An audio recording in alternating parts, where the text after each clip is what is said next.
प्रेक्षकांचं पुन्हा एकदा स्वागत। काल सर्वोच्च न्यायालयामध्ये आरक्षणाच्या संदर्भामध्ये एक याचिका फेटाळली गेली। भावी सरन्यायाधीश म्हणून जे आता ज्यांचं नाव आपल्या समोर आलं आहे ते न्यायमूर्ती सूर्यकांत यांच्या खंडपीठानेच ही याचिका फेटाळली। ही याचिका दाखल केली होती सौरव नारायण, तारणा चांदना, डॉक्टर चोलाराम आणि सिद्धार्थ कुमार या चौघांनी ही याचिका दाखल केली होती। आणि या याचिकेमध्ये त्यांनी जे अपील म्हटलेलं होतं त्यामध्ये स्वायत्त ऑटोनॉमस ज्या इन्स्टिट्यूशन्स भारतामध्ये आहेत, स्वायत्त संस्था, ज्या स्वायत्त संस्था केंद्र सरकारकडून अनुदान घेतात अशा संस्थांमध्ये आरक्षणाची अंमलबजावणी केली जावी किंवा करायला त्यांना सक्ती करावी अशा प्रकारची ही जनहित याचिका म्हणून दाखल केलेली होती। आणि ही याचिका भावी सर्वोच्च सरन्यायाधीशांनी काल फेटाळली। या फेटाळण्यामागचं त्यांनी कारण असं सांगितलं की ज्या स्वायत्त संस्था केंद्र सरकारकडून अनुदान घेतात त्या स्वायत्त संस्थांमध्ये आरक्षणाची अंमलबजावणी करण्याचे जे आदेश आहेत ते आदेश 1974 मध्येच देण्यात आलेले आहे। म्हणजे 30 सप्टेंबर 1974 आणि 3 ऑक्टोबर 1974 ला जे आदेश केंद्र सरकारने काढलेले होते, ज्यामध्ये ती अधिसूचनाच होती, ऑफिशियल मेमोरंडम तो होता। आणि त्यामध्ये म्हटलं गेलं होतं की ज्या संस्था केंद्र सरकारकडून अनुदान घेतात त्या संस्थांनी आरक्षणाची अंमलबजावणी करायला हवी अशी त्यांनी एक अधिसूचना काढली होती। मात्र 7 ऑक्टोबर 1974 ला लगोलग त्यांनी अशी एक दुसरी अधिसूचना काढली की या संदर्भामध्ये संविधानाच्या आर्टिकल 12 मध्ये संशोधन करण्याची गरज लागू नये म्हणून केंद्र सरकारने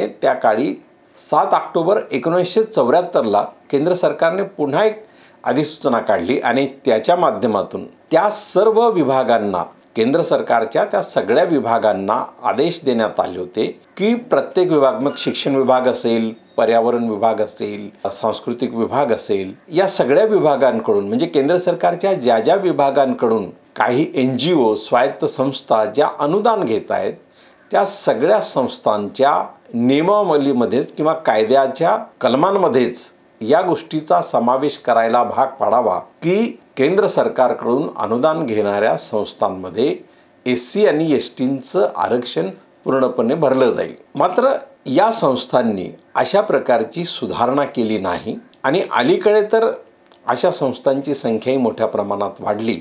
यासाठी 2 अटी केंद्र सरकारने निश्चित केलेल्या होत्या। त्यामध्ये ज्या स्वायत्त संस्थांमध्ये किंवा कोऑपरेटिव्ह संस्था किंवा NGO असणाऱ्या संस्था यांच्यामध्ये 20 पेक्षा अधिक कर्मचारी संख्या आहे आणि ज्यांचा एकूण खर्च संस्थेचा हा 50% पेक्षा अधिक केंद्र सरकारच्या अनुदानातून भागवला जातो, अशा सगळ्याच संस्थांनी शेड्यूल कास्ट आणि शेड्यूल ट्राईब, अनुसूचित जाती आणि अनुसूचित जमातीच्या आरक्षणाच्या धोरणाची अंमलबजावणी केली पाहिजे किंबहुना त्यांनी त्यांच्या संस्थांमध्ये हे आरक्षण पूर्णपणे भरलं पाहिजे। आता 1974 तर आज 2025 म्हणजे जवळपास 51 वर्षाचा हा काळ आहे। आणि या 51 वर्षाच्या काळामध्ये जर आपण पाहिलं तर 1991 नंतर या देशाचं मध्ये जागतिकीकरण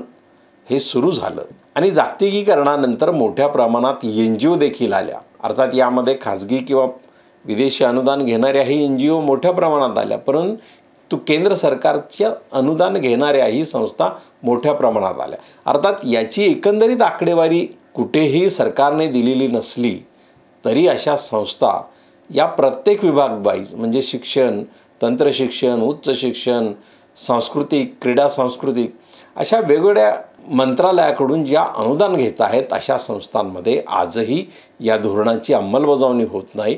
मात्र या संदर्भात केलेली याचिका फेटाळली म्हणजे ही मागणी न्यायालयाने मान्य केली नाही असं नाही, तर या संदर्भात सरकारच्या ज्या अधिसूचना आहेत त्यावर अंमलबजावणी करण्यासाठी भाग पाडावं किंबहुना अशा ज्या संस्था आहेत त्यांची तपशीलवार माहिती घेऊन ही याचिका सादर करायला हवी होती असंही एकमत न्यायालयाने नोंदवलं। परंतु एकंदरीत आता जर ती अंमलबजावणी करण्याचा भाग पुढे आला तर त्यासाठी OBC, कारण 90 नंतर OBCचं आरक्षणही लागू झालं आणि आता 10% EWS हे आरक्षणही लागू झालं आणि या एकूण आरक्षणाची जी आकडेवारी ती 59% एवढी होते आणि म्हणून ही 59% एवढी आरक्षणाची आकडेवारी या संस्थांमध्ये भरली गेली पाहिजे। अर्थात ही याचिका फेटाळल्यानंतर म्हणजे गेली 51 वर्ष यावर ना शासनाने काम केलं, ना प्रशासनाने काम केलं,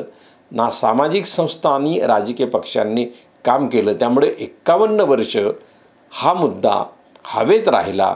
बघूया ही याचिका फेटाळल्यानंतर आणि सर्वोच्च न्यायालयाने दिलेली सूचना ती जर कदाचित सर्वोच्च न्यायालयाने आदेश पारित करून दिली असती तर कदाचित सरकारवर त्याचा दबाव येऊन सरकारने पुन्हा एक नव्याने अधिसूचना काढून या आरक्षण धोरणाची अंमलबजावणी करण्यासाठी बाध्य केलं असतं।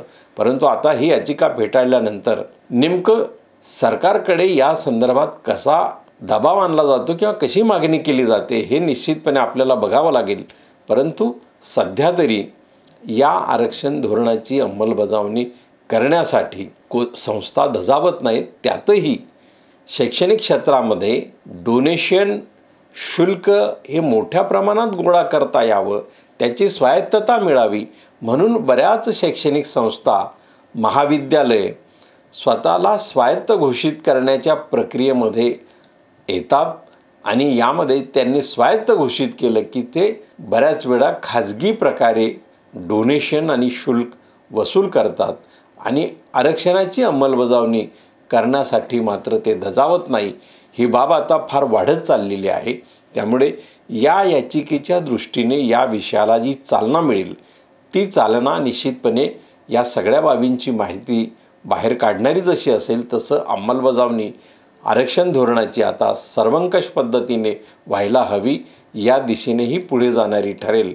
हा व्हिडिओ आपल्याला आवडला तर लाईक करा, शेअर करा, आपल्या प्रतिक्रिया कळवा आणि आमचं चॅनल सबस्क्राईब करायला मात्र विसरू नका। धन्यवाद।